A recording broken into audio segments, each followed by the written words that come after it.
Hi guys, welcome to Radio 2.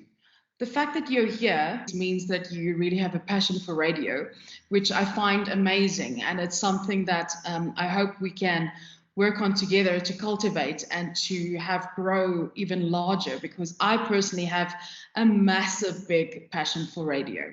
My name is Sharita, and I will be your lecturer this year for Radio 2. You might be wondering who I am, where I come from.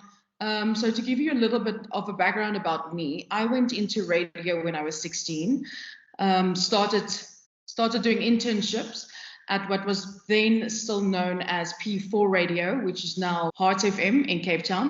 When I was in matric, I formed part of a large training group for Youth Day for KFM. Then after that, when I went to go and study, I immediately enrolled at the radio station, went through the training, became a presenter, did a couple of years as a presenter, then became a manager, and eventually became the station manager there, where I was the station manager for a few years. And while I was station manager, we won Campus Radio Station of the Year. And then I moved to Johannesburg and I started working for a radio agency where I was for a couple of years, before leaving and starting my own business, purely focusing on radio stations within Africa, mostly South Africa, but Africa as a whole. And I have a partner company in the UK who I work with. Apart from this, I also produce and I'm also DJ. I've been DJing for 13 years now. So you can see radio and music is pretty much my background, and training for me is a very big part of that. So I'm really looking forward to this journey with you, and I'm hoping I can teach you a few things. And I really hope that you're going to get in touch with me and ask me some questions, especially if this is going to be the way that this lecturing is going to go with COVID for the first little bit. So I'm excited. I hope you are excited, and let's get this thing started. This is officially the first lecture, module 2.5 of 84. That's your subject code, if you do need it to put it in anywhere. The book that you should have by now is Next Level Radio. And what we're starting with at this point is we'll be starting with researching the audience. This is part 1 of 5. So there'll be 5 classes in your research. That might sound like a lot, but there's a lot to take in when it comes to research. Just a bit of information. If you do need to get a hold of me, you can contact me at any time on my email address, so sharita@mediabeat.co.za. And for Radio 2 this year, we will have 84 lectures. So just looking at what you should know by now. In your first year, you did basics of commercial radio. You did a bit of an introduction to the commercial radio and the audio landscape in South Africa and around the world, some commercial content, commercial airtime, and buying and selling, and the execution of airtime. So this year, we'll be looking at commercial radio more in depth. So you'll be looking at it as a unique medium. We'll be looking at commercial radio personalities, how to work with them, performance informatics, practical way of how to prep for a commercial radio show, creating an online presence for your radio station and the personnel, imaging, production, and branding. And then we'll be looking at commercial airtime and buying and selling in more detail again. Think about when you listen to radio. What is your favorite radio station? Why do you listen to them specifically? Why are they your favorite radio station? What attracts you to them? Is it the presenters? Is it the music? Is it features and things that they do? Who do you think is their audience and why? Why do you think this is their audience? So start thinking about the rest of the commercial radio stations in South Africa also. Why is it that radio stations exist? What do we do? Radio stations are literally there for their audiences. That is what they do. So looking at the commercial radio station listeners with this regard, by listening to their audiences and responding to the audience's needs, radio can provide the diversity of voices needed to address the challenges that we face. A station needs to know who their audience is. It is vital for them to understand the audience in order for them to be able to connect to their audiences, okay? So it's doubly important for commercial radio specifically. So it's important for all radio stations to know who they are, who their audience members are. But for commercial radio stations, it's more important because the station needs to make listeners and clients equally happy at the same time, okay? because as much as it needs to drive its content, it also needs to drive the revenue goals. So both of those sides come in here. So like I said, to understand the audience, stations use radio research. The most important aspect to bear in mind is the source of this research. Where did the research come from? Who did the research? What is the questions asked? Is it the correct questions for your station? Because all research is designed and directed towards a certain goal. This is just what research does. You just need to make sure that it's the correct goals for your station also. So the better the station knows what its audience needs are, the better it will be able to satisfy the audience's needs, and the more likely it'll be able to hold that audience and attract new audience members who they can then sell to clients. If a radio station loses listeners, what happens then is they can lose clients, because clients and agencies look at numbers in stations. So this is something we need to keep in mind at all times. So you want to grow your listenership. You want to put in more effort to make sure that you keep the listeners that you have happy, so that you can keep the clients that you have happy, because the clients will be speaking to the listeners that you have. Because if your listeners are happy, chances are your clients would be too, because your listeners would be buying their products, which is what you want at the end of the day. There are numerous approaches to research, and radio stations all over the world make use of these approaches to seek out data for their audiences. The various approaches can take form of national research studies conducted by the independent research houses, as well as smaller studies, which can be conducted by groups of radio stations or broadcast conglomerates. A lot of the local radio stations also do their own research. So audience research is extremely important, because if you try to be everything to everyone, you're going to end up being nothing to no one, which is literally the motto at the end of the day. So it's extremely important to know who it is that you are talking to. So to sum it up, why do we need audience research? Audience research tells us who is listening and how they're listening. It's important for us not only to know how many people are tuning in, but their reasons for choosing a particular station and the demographic profile of your audience. If we look at the different ways of research, we've broken it up into qualitative versus quantitative. The qualitative data is a type of data that describes information, so the quality, versus quantitative, which is something that is able to be measured, so the quantity. For example, a qualitative research would be focus groups, where quantitative research would be large sample procedures.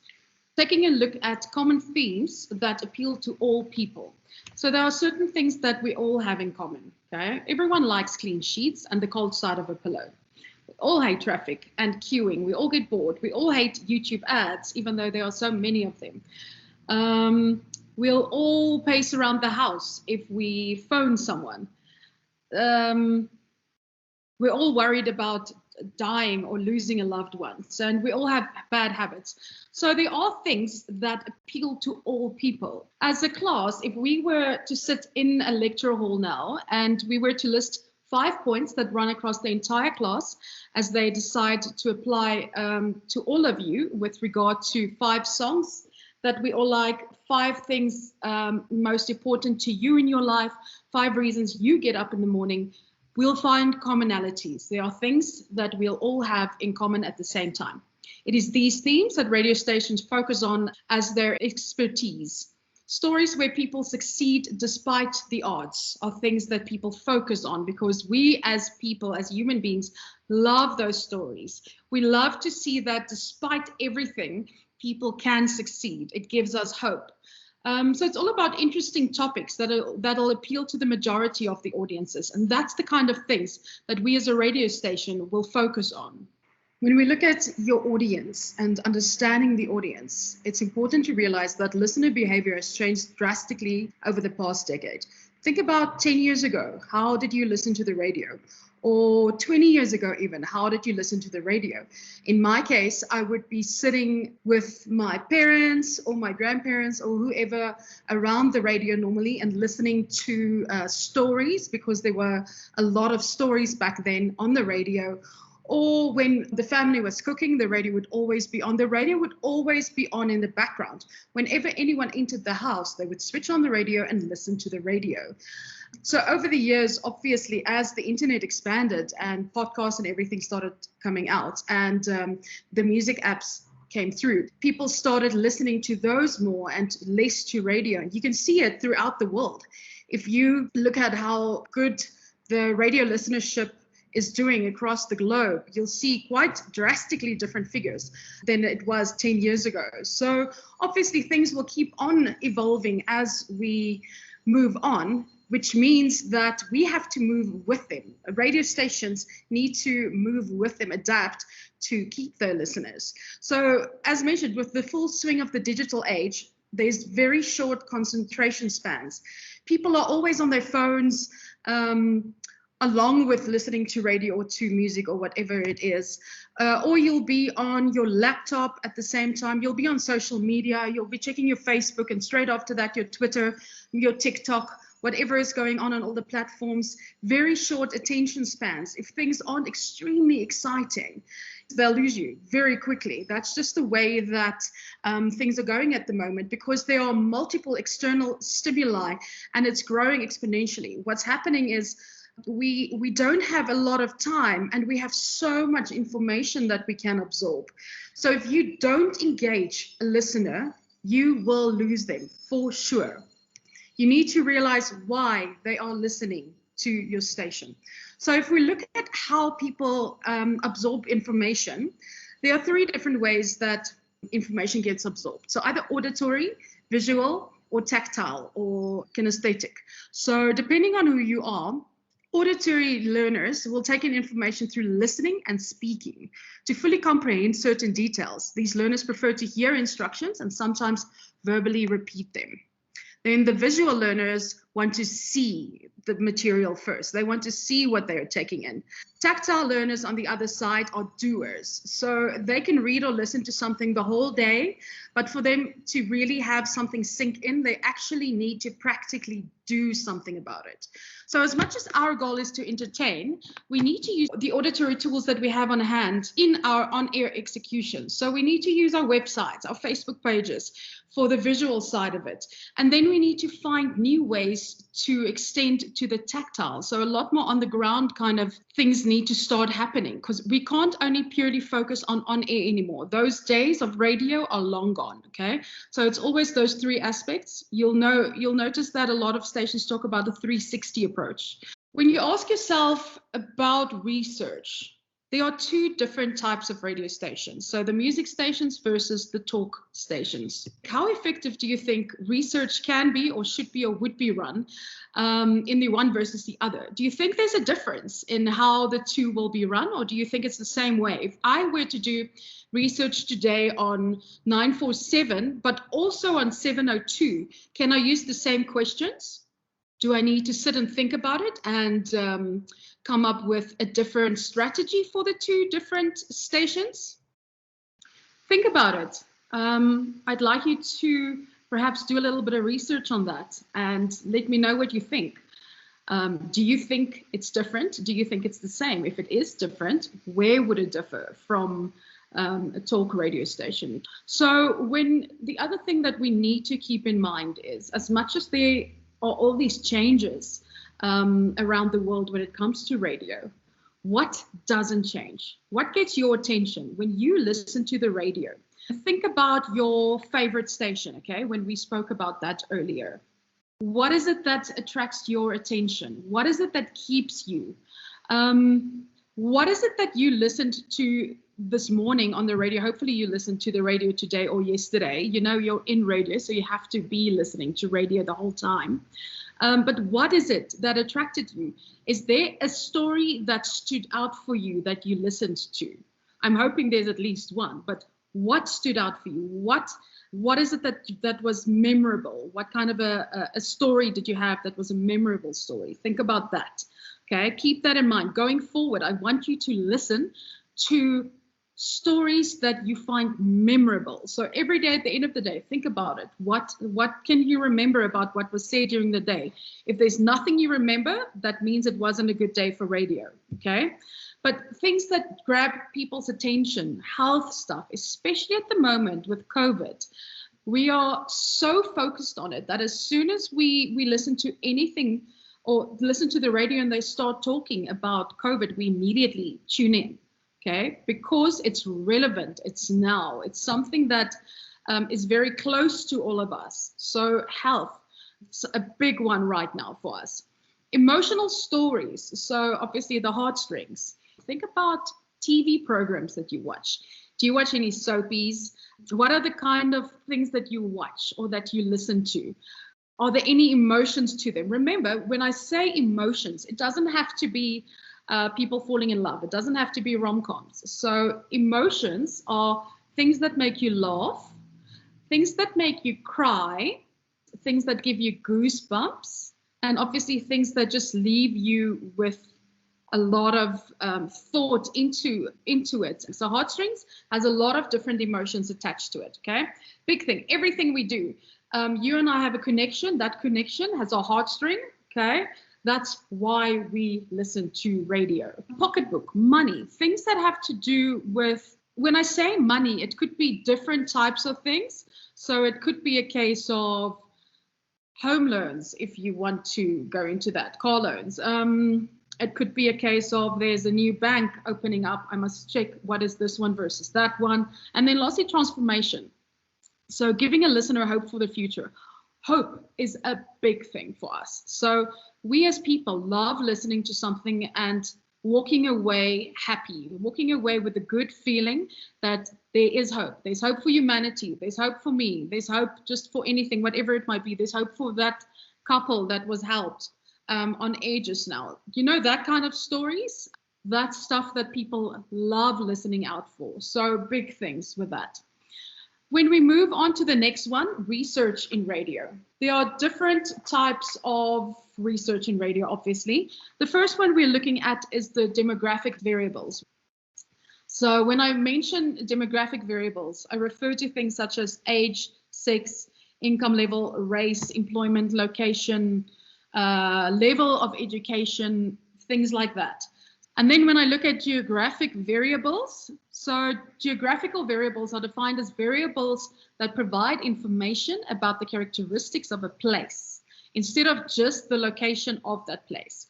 So I'm not going to say just Johannesburg. I'm going to give more information about the one example would be a rural urban identifier, which may have a number of classes. From the most urban metropolitan centers to the most remote rural areas. Okay, so big, you can see the differences there. The next one is behavior variables. So when we look at behavior variables, consumer behaviors can be grouped into 4 categories, basically. So awareness, preference, engagement, and advocacy. That's the kind of stuff that falls under the behavior. So user status, loyalty status, buyer readiness. Are you ready to go out and buy a product right now? So there's all these different things under that. And then lastly, it's psychographics, which is the qualitative methodology used to describe traits of human or psychological attributes. So here you'll see things such as your personality, your values, your opinions, your attitudes, your interests, your lifestyles. So all these different things that I just mentioned under demographic, geographic, behavior, and psychographics must all be taken into account when you do research in radio to see who your average listener is, okay? So the next one, this is something that you hear often from station managers. So you live by the numbers and you die by the numbers. Let's try to talk about the statement from both the positive and negative approach station managers have when they use it. What do you think is being referred to when we say that? Live by the numbers, die by the numbers. Numbers have a way of getting under our skin. So I've been to a couple of RAM releases from the BRC and just to see people speak about these numbers and things. What do you think is being referred to when we say that? Live by the numbers, die by the numbers. Numbers have a way of getting under our skin. So I've been to a couple of RAM releases from the BRC and just to see people speak about these numbers and things. And I've been in a couple of very heavy debates with people about these numbers, because obviously if you're number one or number two on the list of numbers, you're ecstatic and you'll say, yes, they are completely valid. These are the correct numbers. I'm going with it. But what happens if you fell with 200,000 or 100,000 listeners? Let's just make it 100,000. Would you say these numbers are correct, or will you say, no, these are lies, something is wrong, the stats are wrong? The diaries, we'll talk about diaries in the next lesson, but the diaries that you keep are incorrect, et cetera, et cetera. So you'll hear community radio stations and campus stations tend to do this a lot. They'll all say these numbers are incorrect. They don't reflect the listeners that we have. Unfortunately, the BRC is all that we have in South Africa, so I just have to go with it. So we get a lot of that kind of stuff because unfortunately, advertisers, or rather agencies, look at the numbers and they sell by the numbers. So there are two radio stations that I know have gone out and did their own stats research to get their own numbers, because they just flat out said there's no way, this is completely wrong. My numbers are different and they're much higher. And you know what? After the research was done, their numbers, those two stations, were higher. Not to say that that's the case with all of them, but that's just two specific examples. So when we think about it, how accurate are they in South Africa? How accurate could they be in South Africa? And let's just have a look at the BRC's website for the last presentation that they had released. So here we go. Let's see. Okay, so this is the last release presentation from April 2019 to March 2020. Okay, so quite a while ago already. But let's just see here what's going on. Keeping in mind, I'm asking you, do you think the stats are correct within South Africa? So this is what we're looking at. Okay, you can go and find all of this literally on the BRC's website. It's everything, you can find everything that's ever been released on here. So here we go. So the listenership population, 40.1 million, 61,187 individuals taken, 15,173 households, okay? Keeping in mind that South Africa's population currently sits at about 59.6 million people. So this is the metro sample, and this is how it's broken down, okay? So the rest of it you can go and look at yourselves. The point is, how accurate still do you think they are in South Africa, these stats, okay? I'm sure the thing is, Kantar is looking at a new way of doing it, but that's all we have at the moment. So that's what we're looking at. When we come back to research in radio, yeah, how accurate are they in South Africa? I don't know. This is the big debate, and it's going to be the big debate probably for the rest of radio's life, is whether it's truly reflective of South Africa or not. Okay, speaking of the BRC, who are they? Oopsie. The BRC, the Broadcasting Research Council of South Africa. Previously, before the BRC, we had SARF that did all the research, okay? So after SARF, the BRC came in. SARF standing for South African Advertising Research Foundation, and they do the market, or they did market research, okay? So why is the BRC important? What is it that they do? They do our research. They, along with Kantar, and they work with Nielsen, also people you can go and look up and start getting to know, because they'll all be extremely important for the rest of your radio careers, okay? So why is it important? It's our stats. It's the only stats that we have. Unless you can afford to go and pay an independent company to do your research for you, which most people can't. So we rely on the Broadcasting Research Council of South Africa's stats, okay? As you just saw, the last one was released, last year.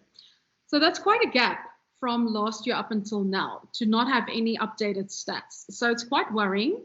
And I understand that it is something they're looking at. Normally, they release data in Feb, May, August, and November. So 4 times a year, we would get data. And the establishment survey would be released in March and in September every year.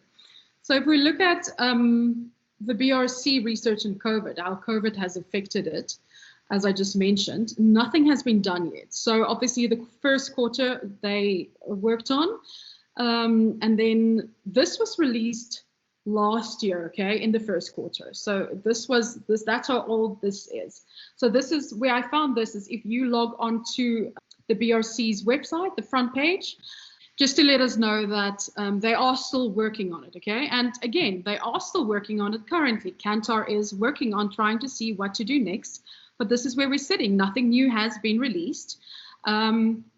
So we don't know what's going to happen next. We don't know when the next stats will be released either. So at the moment, we're literally working on beginning of last year's stats, which is quite, I think a lot of people are very frustrated about it because what we've seen during COVID is that a lot of, most of the radio stations, their listenership have gone up.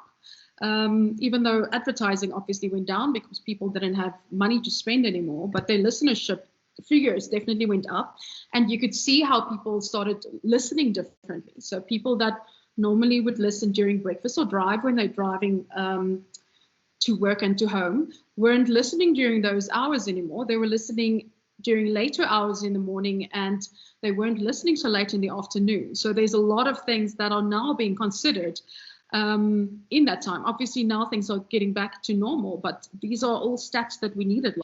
With regards to the BRC and COVID, just an interesting study that was released from Nielsen recently. It is completely focused on American media, so American radio and television, but I still found it very interesting. According to a recent Nielsen study, media consumption may rise by 60%. Intuitively, people will watch COVID-19 news on TV, listen to radio or read late breaking news online as they work. I think with regards to South Africa, this was definitely the case. It might be a case that it's starting to slow down a little bit now as we are starting to get past the second wave. But the Nielsen study also showed that remote workers are listening to radio at the same rate as employees who were not working remotely. The latest Nielsen study shows that 8 out of 10 radio listeners are either listening to radio more or the same amount. What has changed is how and where Americans are listening to the radio.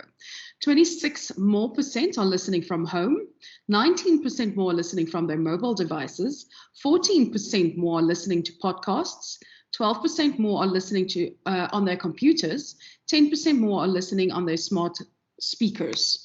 Thinking about this, what do you think the long-term effect will be on radio with regards to COVID? Because there is going to be a time when everything will start settling down. Do you think this will last? Do you think this has had a major impact with regards to radio going forward, with regards to the way that people have been listening to radio? The problem is we don't have the stats now at the moment. So we don't know what our impact was on this or what the impact is with regards to COVID in South Africa. I think it's interesting for us to keep in mind and definitely something to think about. If you think about how the Americans have changed their listening habits last year. As I just showed you a little bit earlier, these are the last reports that were released. It was March 2020, okay? So we are almost a year behind on the research.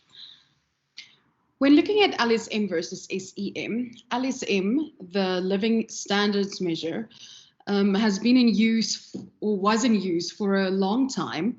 And this was the last update in 2010. So 2010 was the last update for LSMs.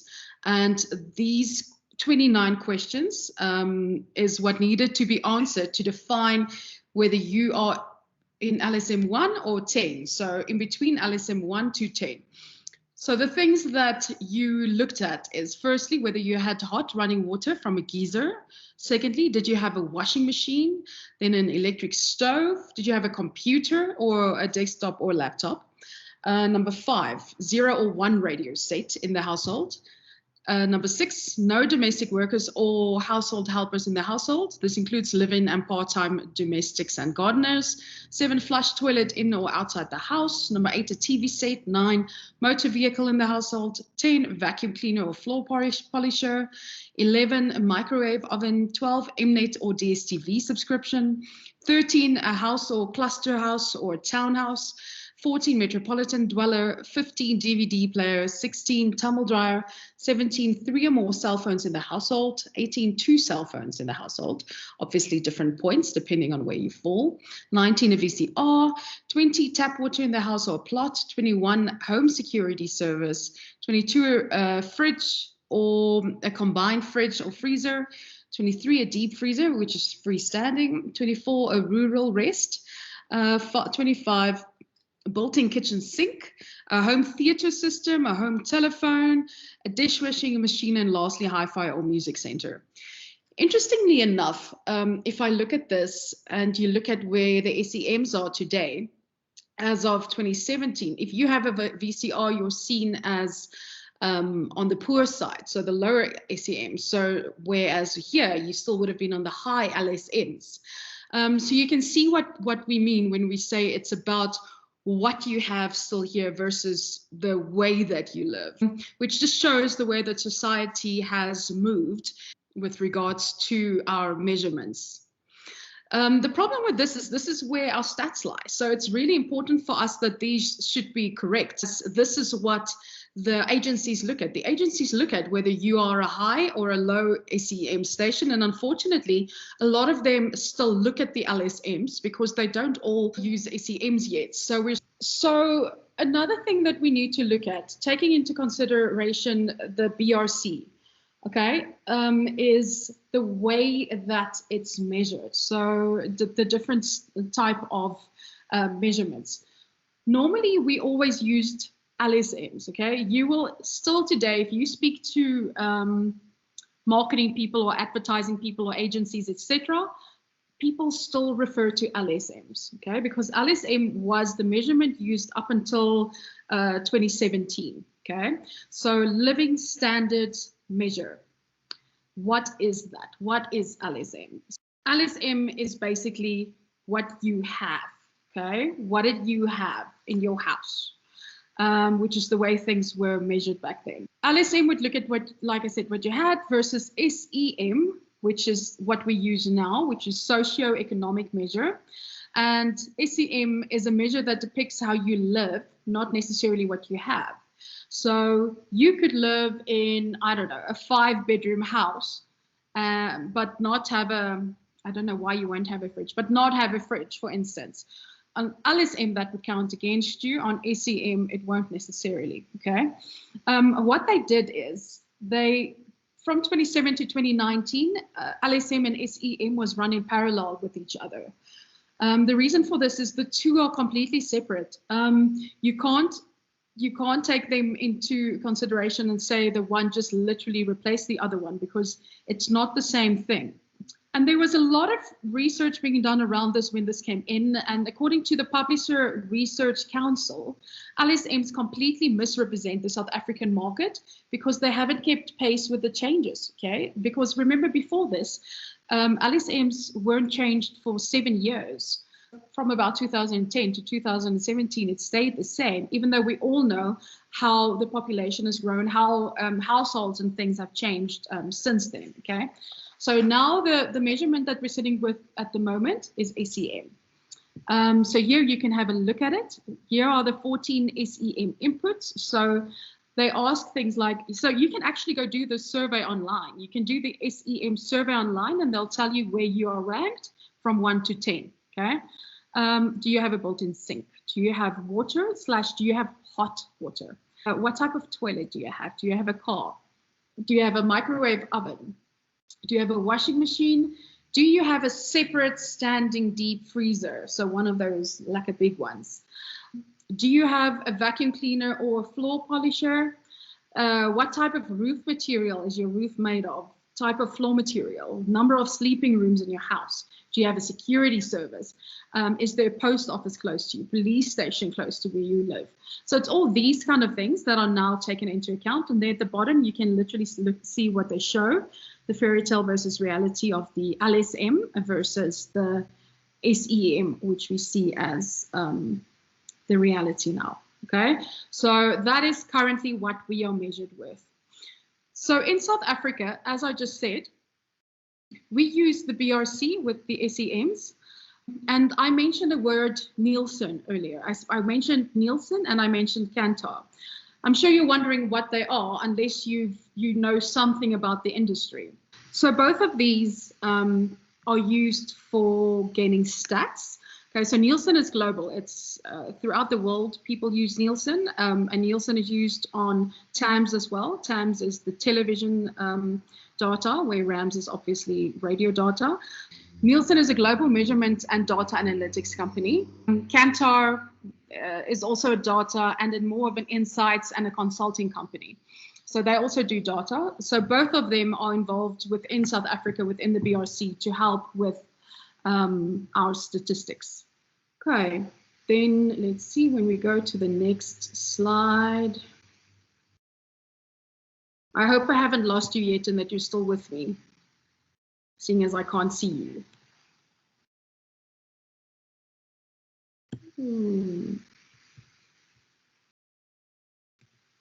Okay, when doing research, there's a few points to consider when you start doing research. Okay, there's no crystal ball. Find out if the research you require has been performed before and by someone else. If not, ask the right questions, because there's a lot of data freely available if you just start searching for it. Okay, there's a lot of places you can find a lot of these. Like I said, on the BRC's website, there's also a lot of data, and you can start talking to them also. So before you start putting in all the work, just see first. If not, you can start asking the right questions and then start compiling the data. And only then analyze and interpret the results in a manner that properly supports business intelligence and decision-making processes. And then analyze and interpret the results in a manner that properly supports business intelligence and decision-making processes.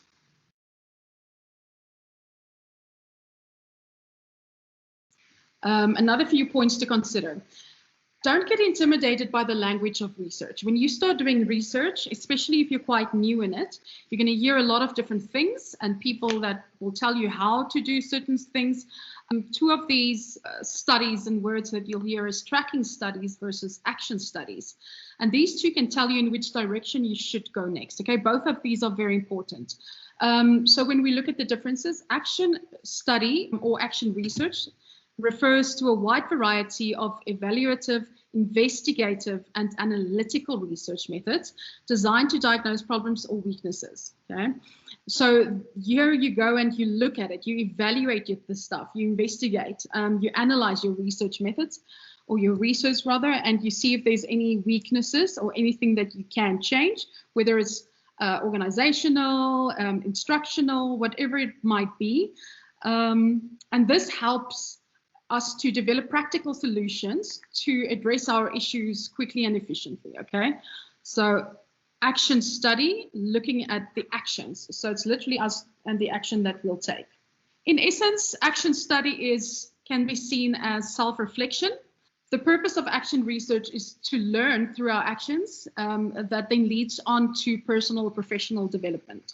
Okay, so tracking study on the other hand, a tracking study analyzes the changing views of a single group of consumers, so making it an effective tool for marketing research. So a tracking study analyzes just the changing views. So let's say we did a study 6 months ago, then we do another study 6 months from now, or rather now and then in 6 months' time, and we track the differences just to see how it has changed and how we can adapt our research accordingly. Okay, so that's pretty much where the two come in. So tracking means literally you track it. Action literally means you take action, and self-reflection in the two. Okay, qualitative and quantitative research we did speak about earlier a little bit. So quality versus numbers, okay? That's basically versus quantity. It's what it comes down to. Both of these very important. So why versus, or how versus how much or how many, okay? Validity of your research. Make sure your research data and findings are reliable. Context is very important, okay? Choose your sample set in a non-biased manner. Make sure that the research that you do is non-biased, and make sure that your data and findings are reliable, that you've incorporated everything mentioned here earlier. So if we just go look back at what was all mentioned, because there were quite a few things. So make sure that you do a qualitative and a quantitative study, okay? Keep in mind your demographic variables, your geographic variables, behavioral variables, and psychographics, okay? All of these are very important when you start looking at research for you, obviously, ACM. And that's where we're sitting right now, okay? So choose your sample set in a non-biased manner. That's why it's good to get an independent company to assist you with this, because they won't ever be biased where you will be. Okay, and that brings us to your homework, okay? I want you to, we would have done this in a class setting where obviously it would have been very different. But now what I want you to do is I want you to answer the following questions yourself first, and then I want you to find 5 respondents, okay? 5 of your friends, family members, whoever it might be. And answer these questions, have a look at them, see if you can find any kind of a pattern, if there's anything that stands out, especially from a research point of view, okay? If there is anything that you've picked up that you think stand out, please send that to me along with your homework, okay? So email me the answers. You all have my email address. So here, right at the beginning, there we go. There's my email once again. So just use that email address to mail me about your homework. So what you're going to answer is, you're going to answer how many times a week do you listen to radio? It's important that you listen to radio every day. Separate from your homework, you're in second year radio now. You should be listening to radio frequently and starting to pick up the differences between all the stations. Anyway, so how many times a week do you listen to radio? How long do you listen at a time? How many hours a week on average do you spend listening to radio? How often do you listen to community radio? How often do you change the station? Favorite format of radio station? And lastly, where do you do most of your radio listening? Okay, so that's it then for this lesson. Then I'll see you in the next one where we continue our research progress.